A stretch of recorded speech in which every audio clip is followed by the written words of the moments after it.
Working on my cardio, it's perfect with this audio. You better call an audible. Celebrate this victory win, it's so applaudable. I don't need the audience here, cause this is all I know. Crossover fade away, we living in a great time. Better get your weight up or get ate up at the baseline. This'll be the jump off, started with a jump ball. Throw the alley-oop off to my crew, now that's a dunk ball. 2 points and 1, you about to foul out. Free throw all net, everybody wild out. I can let my game talk, you were just a loudmouth. We can get the ring with the whole team and then the crowd shout. Good evening, everybody, and welcome to the 21st season of the Mike Brey Show. I'm Jack Nolan, joined once again by the head coach of the Fighting Irish. And Mike, as we chat on this Thursday evening, what a crazy day it has been. You thought you were going to play Pittsburgh Saturday. Now you're playing North Carolina. Jack, in the midst of watching film and going over Pittsburgh, Jim Frawley walks in my office and Pittsburgh had to shut down because of a positive test. Carolina has an open date because Syracuse is shut down. And this is what the league is going to try and do over the next 2 months. So we are the test case. We are flying to Chapel Hill tomorrow instead of Pittsburgh.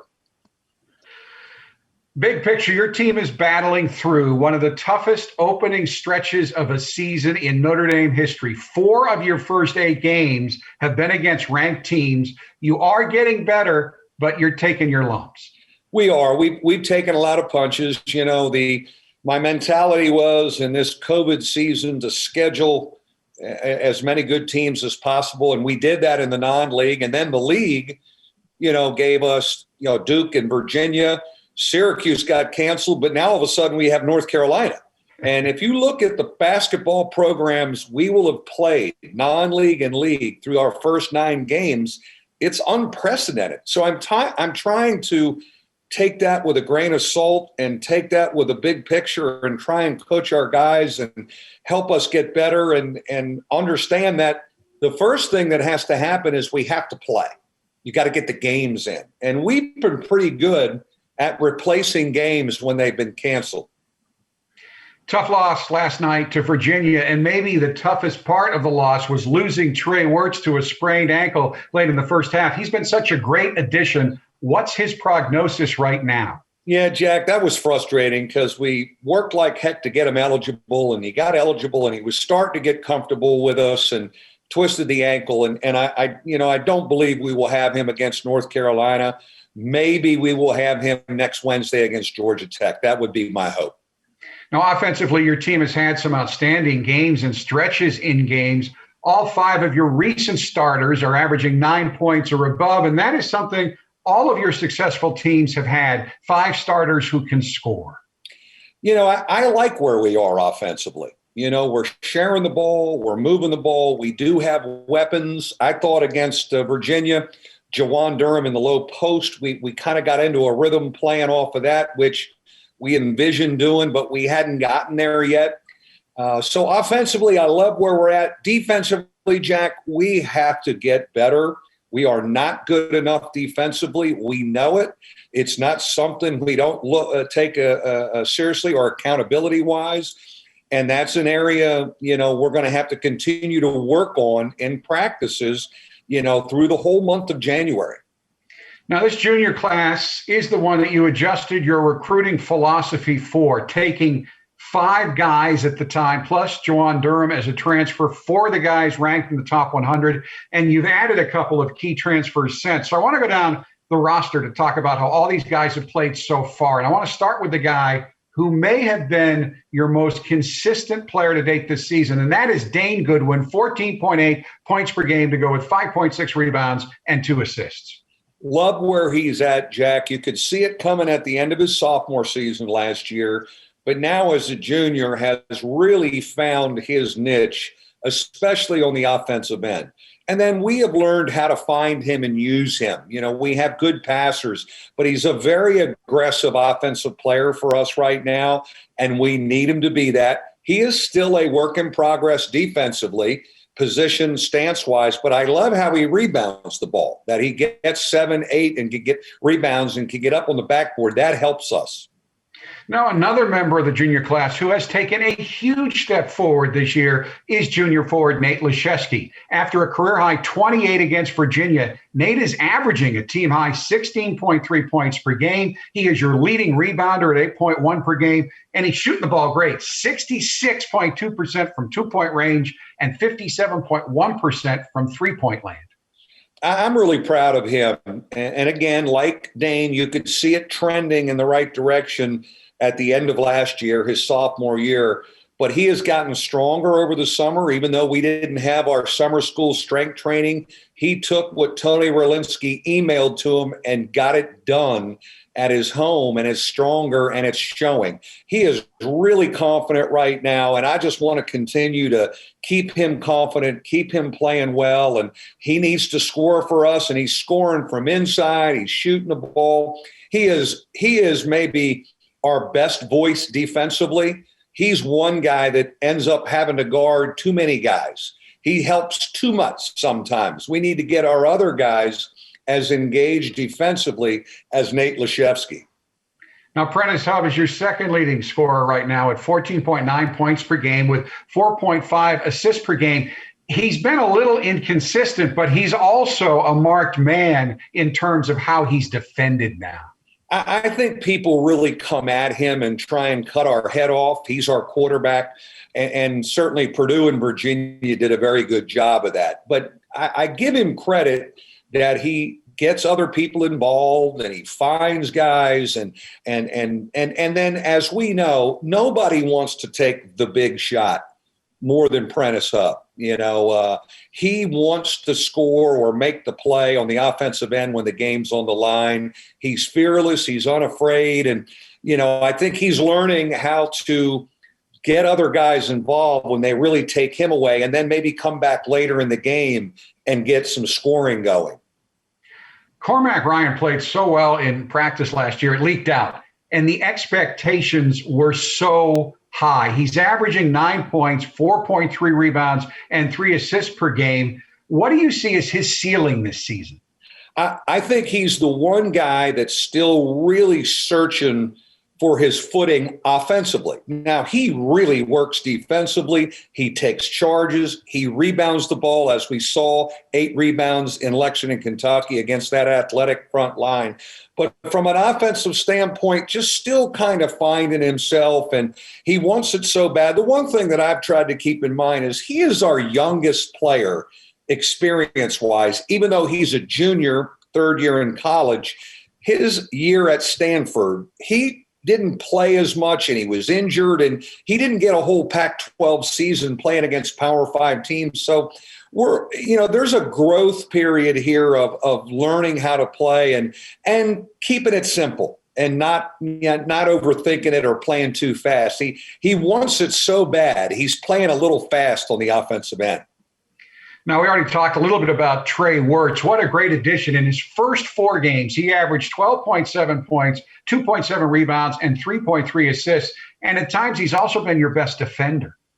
Yeah, there's a lot to work with there, and that's why it's so frustrating that he went down with the ankle. He is a playmaking guard like Cormac, like Prentice. He gives us another guard who can come off a ball screen and make a decision. He can shoot the ball. He has the ability to get to the basket and be crafty around the basket. And you're right, I think he sells himself short as a defender with that length and that body, and we want to continue to get him to be a better defender. Right now, we got to get him healthy because we're going to need him, when we get him back, hopefully, Georgia Tech game. Now, Juwan Durham started the first 5 games, and last night, I thought he played the best game he has ever played for you offensively, aggressively attacking the basket for 19 points, and he threw in a couple of jumpers as well. Yeah, I think we can build on last night. We were searching a little bit early. He had a tough going against Michigan State right out of the gate. We were throwing into the post, and they were doubling him and being physical with him, and I think that knocked him back on his heels. We brought him off the bench for a couple games, and I thought that took a little pressure off him, and he almost liked kind of sneaking in. Well, we don't have that, luxury anymore with Trey down. He needs to start. and he will moving forward, even though he has started the second half of the last two games, even though he hadn't started the game. And we got to continue to build on what he's doing. When we throw it into him and cut and move off of him, and he made every really good decision out of the post, passing the ball, drop stepping and playing around the basket, getting fouled, not worrying about his jump shot, playing around the rim more. That's when he's really good. Now, one of the biggest bright spots for your team so far has been the emergence of Nick Jogo. Nick's always rebounded and defended well for you, but in recent games, he's become an offensive force as well, and he's shooting 46% from three. I'm thrilled with the role that he's playing. Here he is, a fifth-year guy, a captain, coming in. He is really an excellent defender for us. And like Nate, an unselfish defender. He talks, he switches, he rotates. So he's really helped us there, and we know he can rebound. The bonus is he's making that open shot a little bit more, and he doesn't have to hunt it at a high level. On the offensive end, his role is to move the ball and cut and keep us flowing, which I think he's done an excellent job of.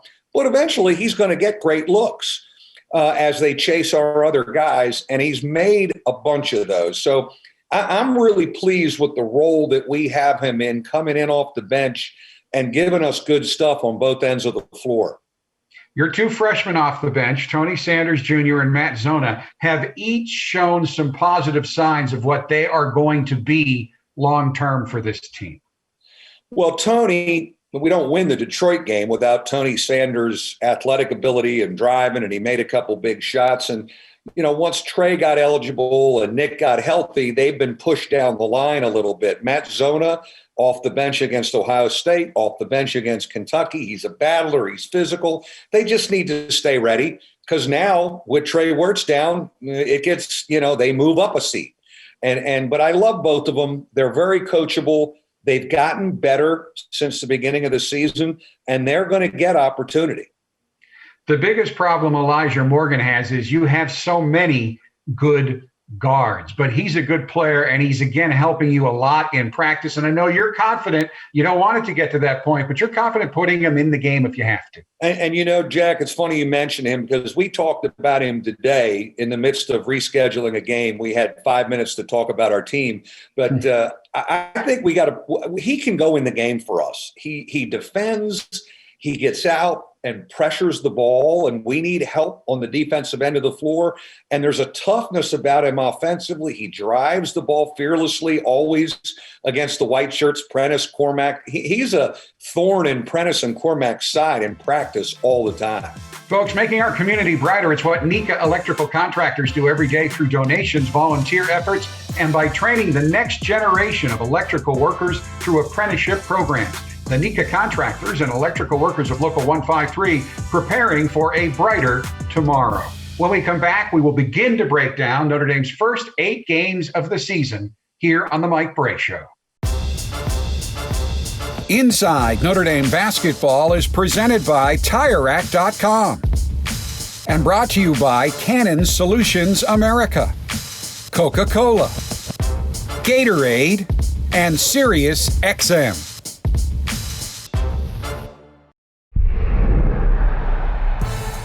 It's time now for our game breakdown, brought to you by our friends at Meijer. 8 games to break down, so let's begin with the season opener at Michigan State. Tough night. You got blitzed early, but rallied to cut that final margin to 10 points. Yeah, who scheduled that one out of the gate? Go to East Lansing and play Michigan State. You know, they really kind of mauled us and guarded us, and our transition defense was really horrible to end the half, and we took a big punch. I was pleased with how we played in the second half. We played more like us in the second half. And Prentice Hub had a game-high 23 points in that contest. Now, after your games against Western Michigan and Tennessee were scratched due to COVID-19, you added a veteran Detroit Mercy squad on Sunday, December 6th, the Detroit Mercy squad that almost beat State at State. And your team bounced back with a very solid performance in a 78-70 win, with all 5 starters finishing in double figures and Dane Goodwin recording his first career double-double with 15 points and 10 rebounds. Well, it was a good bounce back win for us. And as you said, Detroit needed a game. We needed a game. And we were able to get them in here on a Sunday evening, a veteran group who could really score it. And I thought our defense was really solid. We had game pressure on us. We lost the lead with about 5 minutes to go by 1. And then we came back on, I think, about a 13-0 run to finish it with a lot of different guys playing well. So, we needed to bounce back and feel good in the locker room after a tough night at Michigan State. Now, next up, a home game against Ohio State. Really good performance. 4 guys in double figures. Prentice Hub with a game-high 26 points. But you needed one more body. And without Nick Jogo available due to an ankle injury, your guys just ran out of gas down the stretch in a 90-85 loss. It was disappointing for us, Jack, because we played so well till about the 8-minute mark in the game. And you're right, we were a little down bodies not having Nick. We certainly didn't have Trey eligible. Our rookies were still rookies playing against Power 5 competition, Big Ten competition. That's where we could not get enough stops and defensive rebounds to make a difference. We scored 85 points. We were fine offensively, but we gave up 90. So the Saturday after the Ohio State loss, kind of a pivotal part of the season, you head on down to Rupp Arena, a place Notre Dame had never won, to take on a Kentucky team. Yes, they're struggling, but they have 3 projected first-round NBA picks, and you turn in a terrific first half to take a 24-point lead, and then you hold on for a 1-point victory. Well, it was one of the great halves we've ever played, and to be up 24 at halftime in Rupp Arena, you're a little bit in shock. It's the one time all the coaches sat in the locker room and nobody had anything to say. What are you going to say when you're up 24? What are you going to suggest? It was almost like, let's get out there and see if we can get this clock to run out, which we kind of had to do. They really guarded us in the second half and got up into us and pressed us a little bit, and we couldn't score. But I give our guys credit for hanging in there and defending enough and rebounding enough to escape and get a win in Rupp, which I know there wasn't 20,000 people there, and it still means a lot to our basketball program to get the first win in Lexington, Kentucky. The guys you expected to lead this year in that 64-63 win did. Nate Laszewski, 21 points, 9 rebounds. Prentice Hub, 18 points. Now, next up for the Irish was a home showdown with Duke. We will get to that game right after this timeout on the Mike Brey Show, presented by the experts at TireRack.com. Welcome back to the Mike Brey Show. Mike, I know you hope to build on the win over Kentucky in your next game against Duke. And did I mention you played a suicide schedule in December? I think I mentioned that as well. But Duke played – yeah, I know. Duke played exceptionally well on a night you shot the ball well, but you didn't defend well, and they beat you 75-65. Jack, it's the one time this season, and again, we played the best schedule in the country, and the plot only thickens with going to North Carolina Saturday. It was the one time I didn't think we came out and really competed and dug in enough. The other times, the other games we have, and we were not good enough to finish. And it was disappointing because when I looked at it, I said, wow, we would have a chance to beat the Kentucky program and the Duke program in a 5-day period. For Notre Dame basketball, that would have been huge. And that still disappoints me that we missed that opportunity, but Duke kind of earned it and outplayed us. The one bright spot in this game, and when you look at the history of Dane Goodwin, coach's kid, solid player, freshman year, really good non-conference, then he hits that wall when you jump into the league. Against Duke, 10 of 12 shooting, 4 of 6 from 3, 25 points, the best he's ever played against quality competition. Now, it was a real coming out party for him against high level. But now as a junior, I just feel so good about Dane and really Prentice and Nate. The 3 of them that we invested in as freshmen, they are really giving us return on investment, playing like men and veterans now. Now, the gauntlet continued at this point as 3 days after the Duke game, you take on Purdue in the Crossroads Classic in Indianapolis. and the Boilers blitzed you early, hitting 8 of their first 10 shots, including a couple of threes on the way to building a 15-point lead. Now, you did tie it at 53 in the second half, but you're never able to take the lead down the stretch in what turned out to be an 88-78 loss. Of course, Trey Wirtz, the bright spot in this one, scoring 27 points with 5 assists and 4 rebounds. You know, the thing that knocked us back is we really prepared to guard their big guys because they're so inside oriented with their 2 bigs, and they just shot it better than we expected. And you got to tip the cap to them. And then every time we made a run at them, end of the first half, second half, somebody would hit a big 3 for them. And so, again, we gave up 88 points. We scored enough. 78's a lot of points in a game. We were pretty good offensively. But again, what keeps showing up for this group is shooting percentages are too high against us and point totals are too high. You can't put that much pressure on your offense, even though we're really gifted offensively. Well, you had good reason to expect Purdue not to shoot the way they did because they hadn't. They came in at 37% from 3, but they hit 50 against you guys. So you come home, you get ready to fly to Syracuse when COVID scratches that game. So you scramble and you add traditional Division II power Bellarmine now in their first season of Division I play. And your 81-70 victory turns out to be one of the best played games of the season. You shoot 60.5% from the floor, 40% from 3, with Dane Goodwin leading the way with a career-high 27 points. Well, again, we get a cancellation, and we're able to turn it around and play. And Bellarmine, came up, bust up, and again, a really good Catholic school from Louisville, as you said, now in Division I. But we couldn't get away from them. They're a really good team. They're hard to guard, but we were really good offensively and efficient, shooting 60%. And we played a lot of zone for the first time. We got some zone defense work in, and that really helped us because they were hard to chase through their offensive pattern. Now, this is usually where I say, then everyone went home for Christmas, but not in the year of COVID-19. The team stayed in town in the basketball bubble. There was no Sugar Plum game this year. Celebrated Christmas at your house and got ready to take on 23rd ranked Virginia. You got off to a slow start offensively, but then both of your big guys played great. Leshevsky had a career-high 28, Durham 19. You cut an 11-point lead down to 1 twice late in the second half, but again, you couldn't get over the hump. Yeah, I love how we found ourselves offensively playing through our big guys and playing through Juwan in the low post. Maybe we found a more of an offensive identity against that level of a team. But I think at key times, Jack, you could say, well, we missed a 3-point shot here that would have given us the lead, or we missed a 3-point shot there that would have given us the lead. We couldn't stick our nose in and defend consistently enough in the last 5 or 6 minutes and get loose balls that came off the rim. And, against really good teams, which is everything on our schedule the rest of the way, by the way, against really good athletic teams, you can't win unless you're better in that department. So, that's our challenge as we move to Chapel Hill.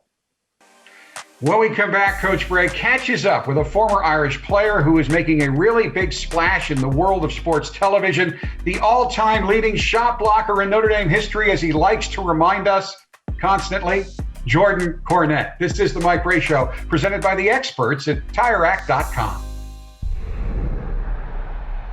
Hey, Notre Dame fans, Tire Rack is the presenting sponsor of the Mike Brey Show, and like the Irish, know a thing or two about passion and performance. Their on-site test track is their home court, and they've got a playbook that includes safe, no-contact, mobile installation in many areas. Get your tires right at TireRack.com, the way tire buying should be. During 20 full seasons as Notre Dame's head coach, Mike Brey has sent a lot of young men on to professional careers, including many in and around basketball. One of those players is Jordan Cornette, who spent a number of seasons as my analyst on the Notre Dame Basketball Radio Network before moving on to the Big Ten Network and ultimately to ESPN, where he is now a mainstay on the ACC Network, while making numerous appearances on various ESPN TV and radio broadcasts, including hosting a show with his wife, Shay. This week, Coach Brey was able to catch up with Jordan. Jordan Cornette, Thank you so much for joining us. You did the game on TV last night, and we didn't guard anybody, and we couldn't get you a W. And I'll tell you one thing: if you would have been back there rotating over defensively and blocking shots like you did in your career, we may have escaped with one. But it's great to catch up, and certainly Jordan and I, we catch up a lot because ACC Network and ESPN, and we're so very proud of you and what you're doing out there in college athletics. And so it's always good to spend time. And how are you doing, and how are you feeling, and how's the family? Well, Coach, I got to tell you, it's an honor to be on here with you. A relationship now that spans over 2 decades. It's crazy to say. I was a lot skinnier back when you first met me. I'm working on that in 2021. But it was a lot of fun calling the game. Obviously, you want to see a W with the Irish. I've seen a lot of them when I've had the radio and when I've done TV. So occasionally there will be a loss that comes along. I thought you did me a favor, let me watch a bunch of 6'9", 6'10" guys bang down threes and jump shots. You finally got some that could actually do it instead of one like me during my time. But it was fun to watch Nate and Juwan shine like they have.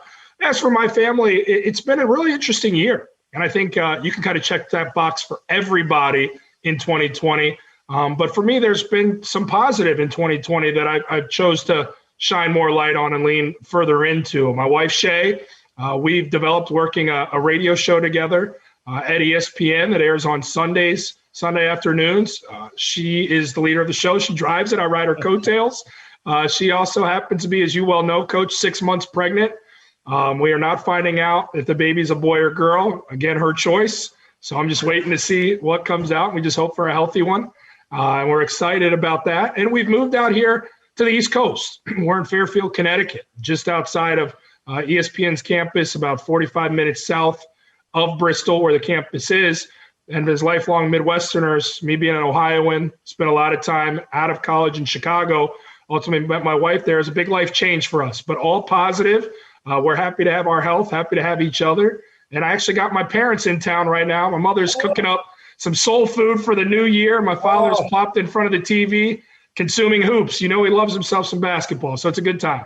Oh, God, please tell your parents I miss them. I can still picture them behind our bench yelling at the refs through the Big East and all of that. By the way, Shay, your beautiful wife, and you mentioned your radio show. Unbeknownst to me, one Sunday I'm driving into practice or into a workout, and I put on ESPN radio, and I go, they sound familiar. And then at the break, it's Shay and Jordan. I'm like, and I texted you, I believe. I'm like, wow, you guys are awesome.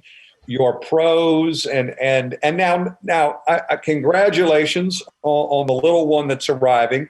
And no pressure here, but if it's a boy and maybe Michael is the name, there's a great trust fund, but no pressure. But now that makes it an easy decision, Coach. That makes it I'm thinking that the contract of the winningest coach in Notre Dame history probably has a nice little trust put together. So we can talk about that for certain. We're going to negotiate that. Well, I want to talk a little bit about your career and your career as a player, because you were a winner and a heck of a player for us. First of all, I don't know if people remember, I get the job. You and Chris Thomas committed to a different head coach, Matt Doherty, who did a great job in his 1 year here. And then all of a sudden, in the middle of the summer, before your senior year, I become the head coach. And now I've got to kind of re-recruit you. I don't want to lose you and Chris. And I tip my cap, and I'm very thankful. I never coached a game at Notre Dame. I was coming from Delaware. You didn't know me well, and yet you stayed with your commitment to come to Notre Dame, both you and Chris, and you became really, really, really good players for us and winners for us. And every now and then on ESPNU, they do those throwback games to the Big East, and there's Humphrey and you and Swanigan and Chris Thomas and Matt Carroll and then, forget the players you were. And it's the guy. I've had 58 guys come through here in my 21 years, and they're like sons to me. And you certainly are. And to see you out there as a graduate and successful, and and starting a family in different phases of life. That's really, don't get me wrong, man. We want to win, but that's really what it's all about. Seeing the finished product of these Notre Dame men, and you certainly carry the flag for us as good as anybody. Yeah, well, Coach, it's funny to think back 20-some years ago when you took over that job, and all I had heard was former Duke assistant. He's a legend out there in Delaware. I can't believe, they must be heartbroken that he's left there with what he's done with that Delaware program. Then I met you. I was like, this dude is a cool customer. He's got me locked up. Most importantly, he's got Chris Thomas locked up, and he's going to lock up a lot of talent in years to come, and that's clearly played out. But the smile big across my face was as you talked about the guys that have come through your program in your 20-plus years. And it's funny because my cell phone on a text chain with some of the guys, a large faction of those guys we played with over years in my 4 years, but also years before and after me, are on a chain because we're all linked. It's a brotherhood that as you serve as the patriarch for with a lot of guys. And I sat there one day and I text one of the guys off to the side, doesn't matter which one it was. And I said, it's wild how successful this group has become in basketball, but outside of basketball as well. I mean, I think if there's one thing, and I've watched coaches with missteps in the college sports realm as of late, and it seems like, well, do they really care about their guys? And I don't need to go down that path. But I look at what you develop with the group of guys that we have, and hey, it's great to be the winningest coach at Notre Dame. That's an impressive feat. That's something they'll be remembered for a long time.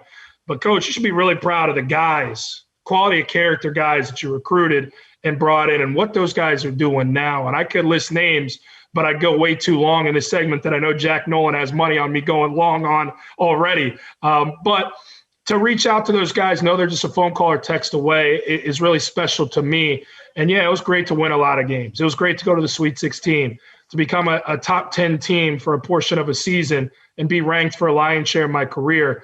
But to have these friendships and to be part of that Notre Dame family, I mean, I wear this thing, A, because it still fits comfortably, but B, because I'm very proud of the university and being a part of the program. Well, on that text chain right now, all those guys are pissed about how we play defense, and they should be.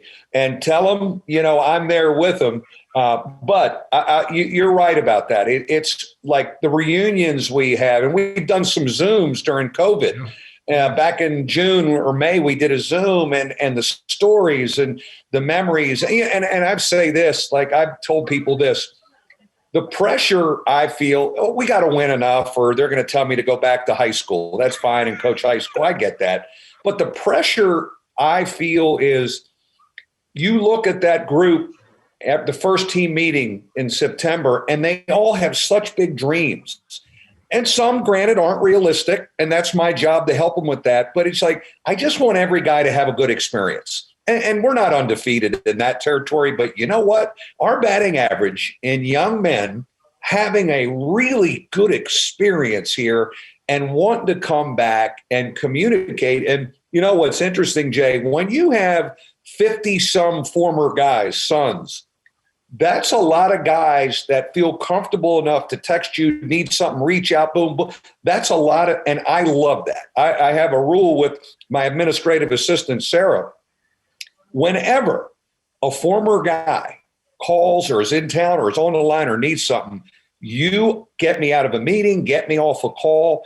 It's always about our players, current and certainly our former. And when you think about the number, and we see it at a reunion and the different stories, it's what it's all about, and it's what it's made my 21 years really, really, really special. But I have some great memories of you and your team and your group, and some of the great wins. The road, nothing like winning on the road, right? And of course, back then we flew U.S. Air. We didn't charter, baby. Yeah, and I remember it was funny how we used to charter, because we had a really old group of guys. My first season, your second year, Coach, and even your first year predating me. But there was Dave Graves, there was Harold Swanigan, there's Ryan Humphrey. These guys were like 30-year-old seniors and a fifth year in Hump. And then you had Matty Carroll, who was an old junior, Danny Miller, who was sitting out that year as a transfer. I came in, I was like, oh, so this is a grown men league. This is what college is. But going back to flying commercial, we always used to have fun. I mean, that was the biggest thing, those road trips. And in the COVID time, it's obviously very different. But in that time, it was even different because we were flying commercial, not private. And we would have the bags come off wherever we landed. And Dave Graves would go around collecting $5 from guys. The first bag that would come out would get the pot of money. Dave already came from money. The Graves family was already successful, but Dave rigged the system where he would talk to somebody. It was an old Michael Jordan move and make sure his bag came out first. He was shooting like 90% from the first bag coming out of baggage claim to win the pot every time. It's a fun memory, and I got a handful of those looking back on my time. The old baggage claim pool, I remember that. That's probably against Sensei rules, but the hell with it. Statute of limitations, Coach. What I remember about us flying commercial was when we would go to the big East cities and go east, it was that South Bend to Pittsburgh, U.S. air flight. We'd get to Pittsburgh, and everybody had their favorite food court spot. Boom. Chinese food. Come off that plane, and, everybody would hit their favorite food court spot, and then we'd get on and go to Providence or Newark or D.C., and that's how we lived back then. Then we started chartering, and obviously, maybe we're spoiled. Maybe we should fly more commercial when COVID lets up to let everybody remember how we used to live. Yeah, well, Coach, you're good at that. When a team's not playing up to the standard, you take something away. I don't think you ever wanted to fly commercial again, so you didn't make us fly. You didn't take away the private flights. But when we weren't playing well, I remember this vividly during a stretch, which might have been my sophomore year. You didn't like the string of games we put together, our effort in practice, and you pulled us from the locker room and said, no, the student population will use this locker room for their rec league sports games. You'll use their locker room. You don't deserve the luxury of this locker room. And I think we responded with a 4 or 5 game winning streak, and you really lit a fire underneath us. But you never wanted to give up the private flights. But you can always tote that one over these guys, if they don't play to the standard.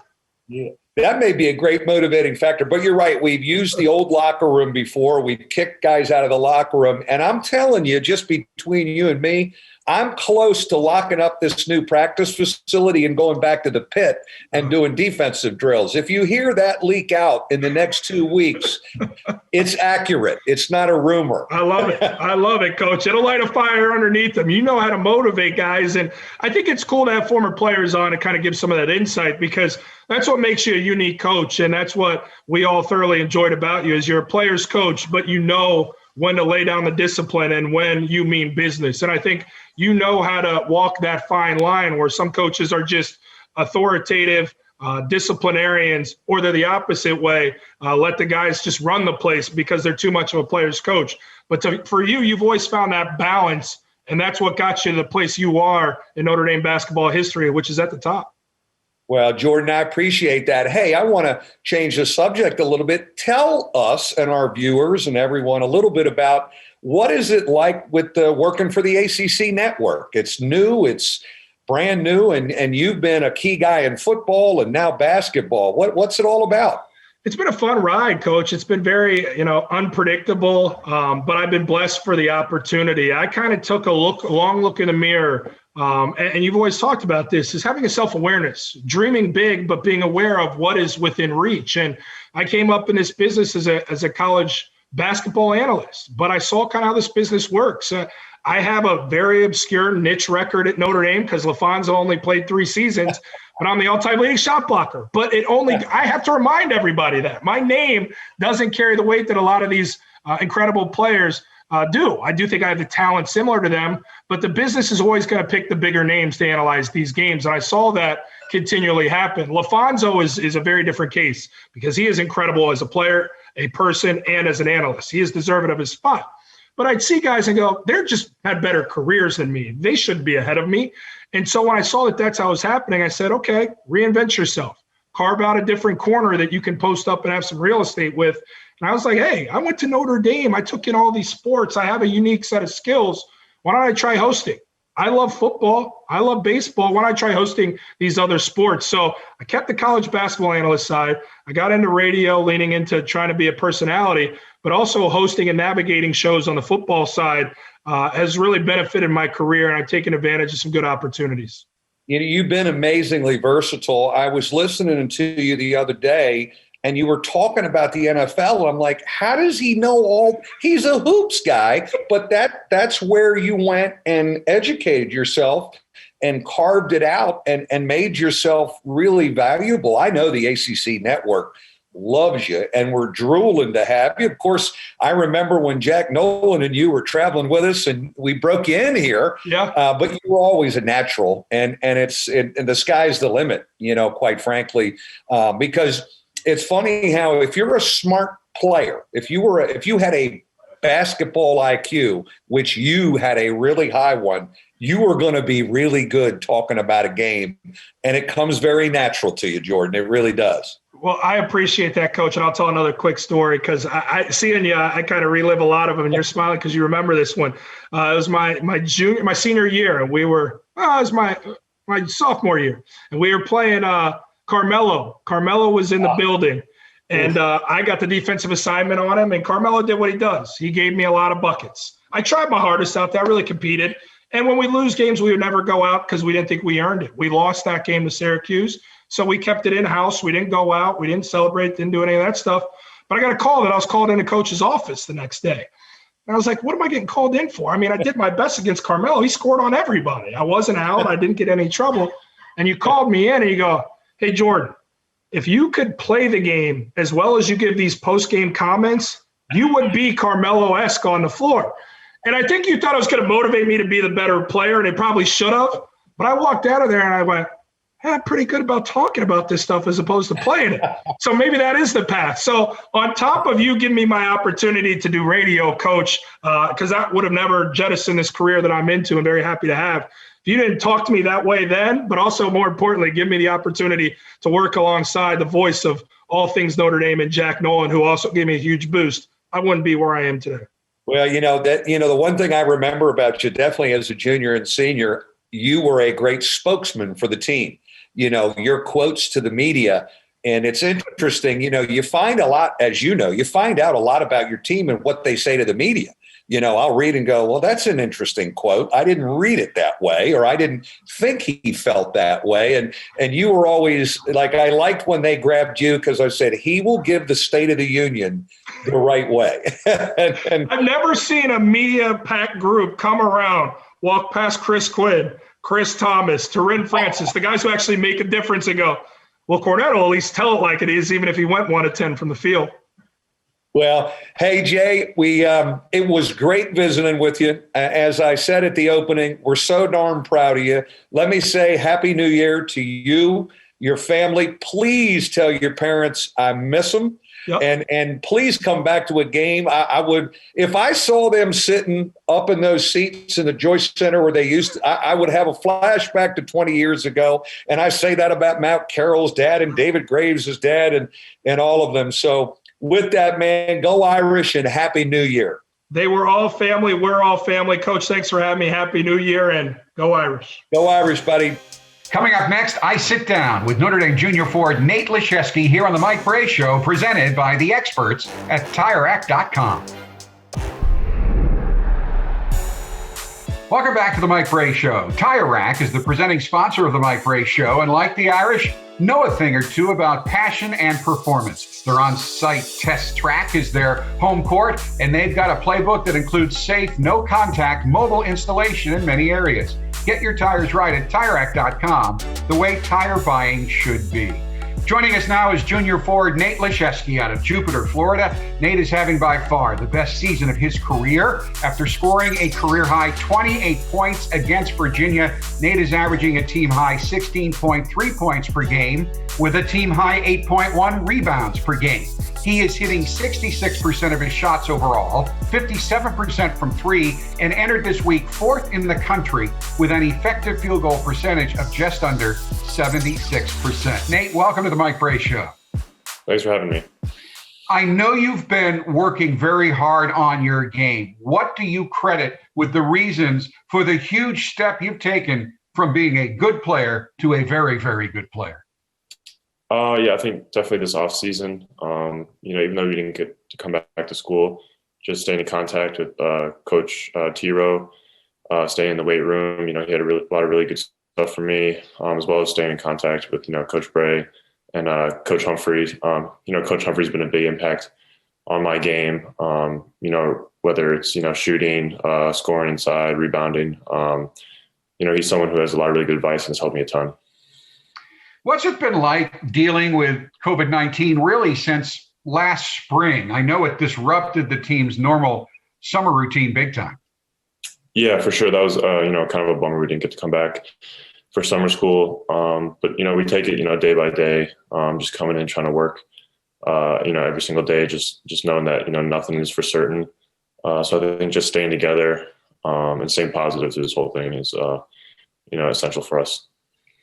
In a normal season, not only do you begin earlier, but you don't play the same rigorous schedule that you've played so far. You've already played 4 ranked teams in 8 games. What has it been like dealing with this very rugged schedule? Yeah, I think, it's, you want to play against the best. And so when, the season schedule came out, we were excited. It gives us a lot of great opportunities, playing, ACC opponents, which are always going to be really tough, but then also outside the conference, so we're looking forward to it. Obviously, it's a little different than the normal years with the non-conference schedule, but I think, we're just excited to play some games this year. Sometimes you're on the floor with Juwan Durham. Other times it's you surrounded by 4 guards and forwards. But against Virginia, you and Juwan really, really meshed. I think you both played the best games of your career. What did that feel like? Yeah, I think, Juwan is someone who, he can score in the post, obviously, but he's got really good vision as well. So he, was able to pass out a lot when they doubled him or were digging down on him a lot. So it's pretty fun to play with him when you have a post guy that can either score and find the open guy as well. Now, you, of course, come from a basketball family. Your dad, Jay, played at Wisconsin from 1982 through 1986. Your sister, Abby, was a star also at Wisconsin. So how big a role has basketball played in your life, and how big a role does it continue to play when you go home? Is there a lot of one-on-one in your driveway? No, when we were younger, we used to play some one-on-one, not so much anymore. But yeah, being able to see my sister play college basketball, get some advice from her as she was, a few years ahead of me, what it's like, traveling, academics, that kind of stuff. It was really cool. My dad went through it too back in the day. But, having that perspective from them and being able to, get advice from them is really good. And then, my little sister now is going to Brown to play basketball. So I think she's kind of experiencing the same thing, which is really cool for her. So. Now, your family's lived all over the world, Belgium, Australia, Connecticut, and Florida, and you go to what is really an international university in that it attracts students not just from all around the country, but all around the world. Has that experience helped you really adjust to the cosmopolitan experience that is attending the University of Notre Dame? Yeah, I think, being able to, live in different countries when I was younger really helped give me an appreciation for different cultures, different ideas, different way of doing things. And so, yeah, I think getting into college setting like this where there are a lot of kids from all over the place, it's helped me adjust and kind of appreciate what, each person has to bring to the table. Now, last season, I got an interesting text message from your dad reminding me that you once played the jazz alto sax actually for 8 years. And his quote was, "I am still upset he quit. He was awesome." Do you ever pick up the sax nowadays? I don't, but he does remind me, him and my grandpa do remind me quite often that they wish I still played. So we'll have to see about that.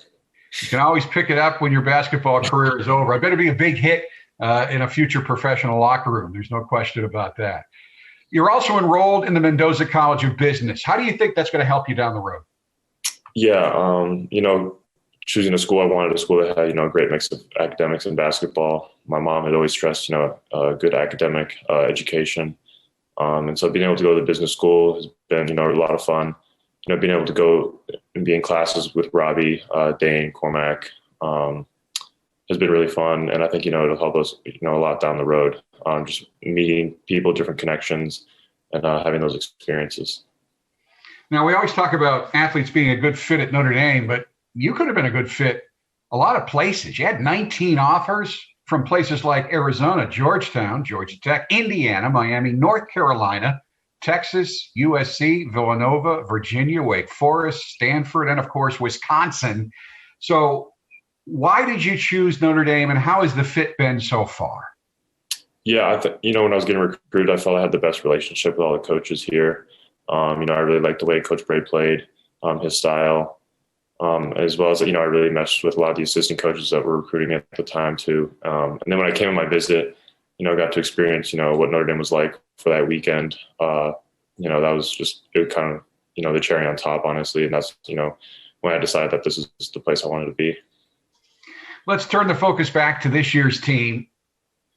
You're 3-5, but I honestly think, and fans always say you are what you are with your record, but you're better than a 3-5 team. You've just played so many talented opponents as you're meshing with all of you having new roles that you didn't have before.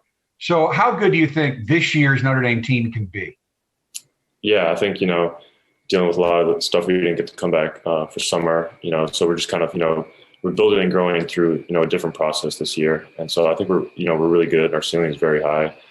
And we're starting to get it together, I think, a little bit. But once we get it to click all at the same time, I think we're going to be really good. All right, you're a veteran on the floor, and you're a veteran running the Mike Brey Show Fast Break. So here it goes. Player on the team most like you?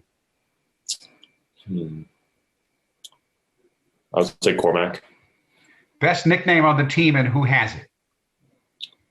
Oof. And I'll say Zona. You can go with big zone, a lot of different stuff. Player on the team who will surprise fans the most this season? I think Dane. Best player to room with on the road? I gotta go with my roommate, Robbie. Toughest Notre Dame player to guard? Jawan. Best defender on the team? Nick. Best leaper on the team? That's a toss-up probably between either Tony or Jawan, for sure. Best dunker on the team? Jawan. Worst dunker on the team? Elijah. Best dresser on the team? I'd say maybe, either Elijah or Cormac. Worst dresser on the team? Robbie. Best singer on the team? I don't know. Cormac sings a lot, so I just would have to go with him. So. Worst singer on the team? Probably myself. Best comedian on the team? Elijah. Guy who thinks he's funny, but he's really not.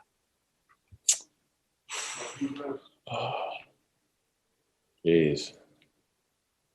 I don't know. I don't really have an answer. I think we've got a lot of funny guys on the team. All right. Beard growing competition. Who wins, you or Coach Brey? Coach Brey, for sure. Nate, as always, a pleasure to talk to you. Good luck the rest of the season. All right. Thank you.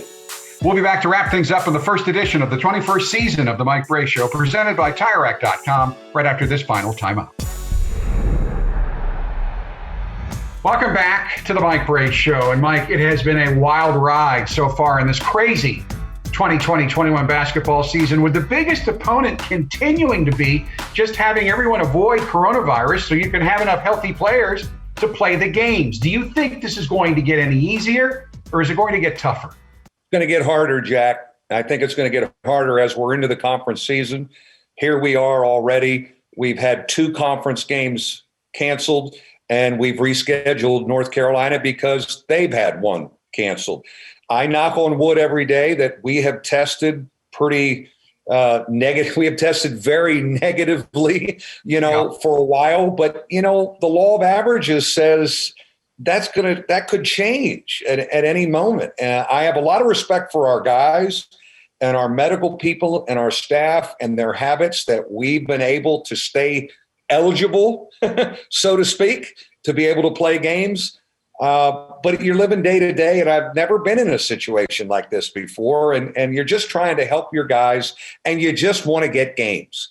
No question. We want to win every time we play, and we're disappointed when we lose, but we got to play them.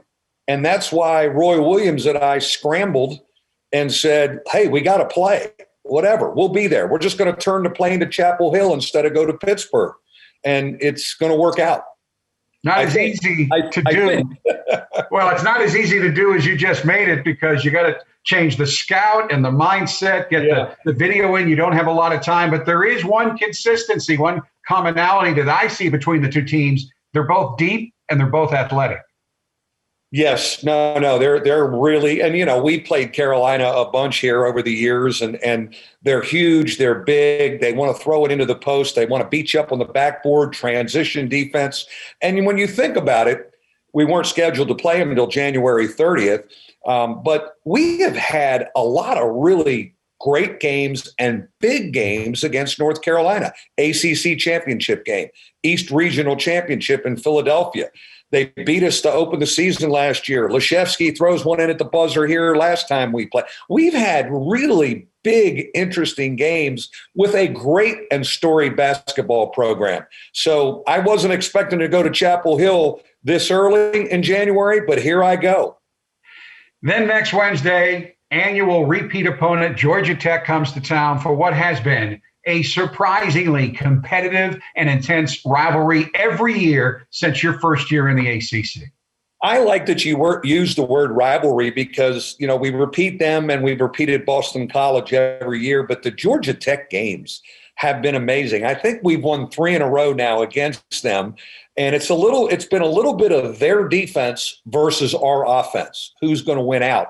But certainly they've beaten Kentucky, they've beaten North Carolina. They're a veteran team now and playing well, and I expect another dogfight here in South Bend.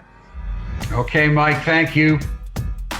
Thanks, Jack. Folks, that will do it for this week's edition of the Mike Brey Show, but we will return at this time for the next 9 weeks to talk all things related to the Notre Dame men's basketball program. So until next week for Coach Brey, I'm Jack Nolan. Happy New Year, stay safe, and as always, go Irish. Inside Notre Dame Basketball is presented by TireRack.com and brought to you by Canon Solutions America, Coca-Cola, Gatorade, and Sirius XM.